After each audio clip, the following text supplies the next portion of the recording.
Hello, I'm Kaden and I'll be doing my assignment YouTube video. Now let's start off with question 3. So for the values of A, B, C as 1, 4 and 2, as we can see that the numeric discriminant is positive and there's two values of x. However, if I change the B value to a 0, the discriminant is now negative and the solutions for x are both #num. This is because we cannot square root a negative number, and since we can't, there's no real solutions and there'll be a math error, therefore displaying that. Moving on, display the function in the completed square form in the given formula for question 4. So this is my a, this is my b over 2a, and this is my c minus b squared over 4a.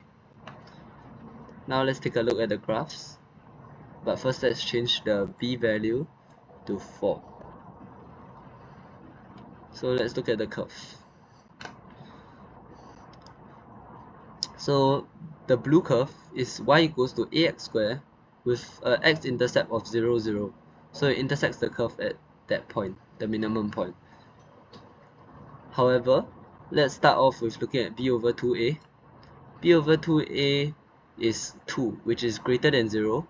So the graph will shift on the x-axis to the left by 2 units. Then let's look at c minus b squared over 4a, which is minus 2, and since it's lesser than 0, the curve will move down by 2 units on the y-axis. So we know that b over 2a controls the horizontal and c minus b squared over 4a controls the vertical axis.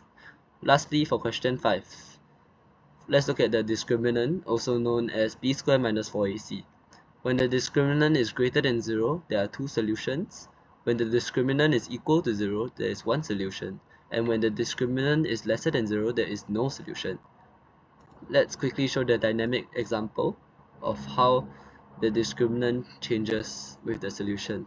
So for 1, 4 and 1, for ABC, the discriminant is 12 and there's two values of x, minus 0.26 and minus 3.73. Let's look at the orange curve. The orange curve has exactly two intercepts, which is over here and over here. So since there's 2 times that it intersects the x-axis, there's two solutions. Now let's look at 4. As you can see, it's 0, minus 2, only one solution, only intersects the curve once. And for 5, doesn't touch the line and there's no solution. Thank you.